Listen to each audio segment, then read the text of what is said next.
Hello and welcome to Under the Hard Hat. This is a safety podcast for the construction industry. My name is Brian Mesmer at Mesmer Safety on all the social medias. And today is Tuesday, March 22nd.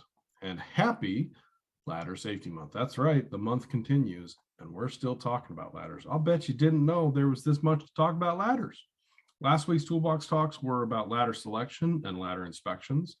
And this week's Toolbox talk is all about ladder positioning. So let's just a quick review. What is the biggest risk when using a ladder? Well, that biggest risk to the worker while using a ladder is falling from an elevated position to the ground below.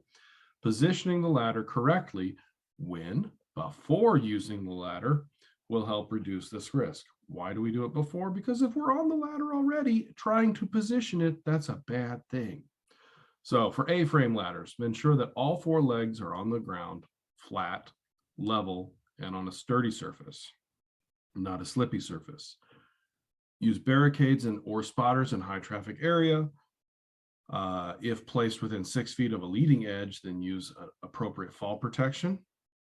Ensure that the spreader is completely opened and in the locked position. And if feasible, position the ladder so that the user is facing the work, not working from the side.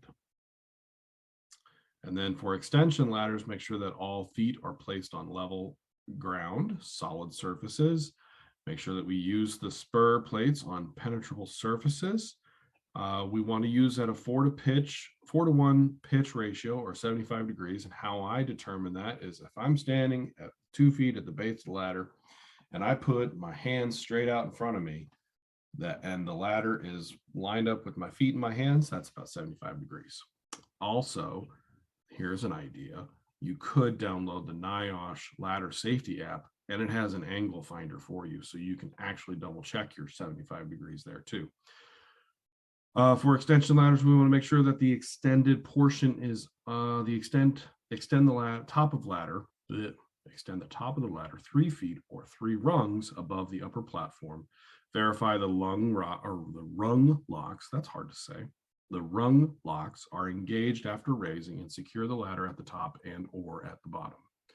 Use barricades or spotters in high traffic areas. So, here's a friendly reminder. Don't forget to download that NIOSH ladder safety app to your phone or your iPad. And if you do, take a screenshot and send it to me. So far, we have one entry. His name is Jeffrey Kaiser. He's worked with MMC. And he's the only one so far that has sent me his NIOSH ladder safety app screenshot. So if you have that app, or if you download that app because of this podcast, screenshot it, send it to me either via email. You can text it to me if you have my number.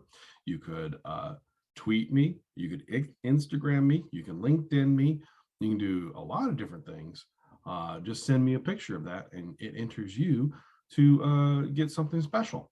Also, if you're working from ladders, we want to see how you set them up and how you're doing your work and what work you're doing. So take a picture of that and send it in for your chance to win.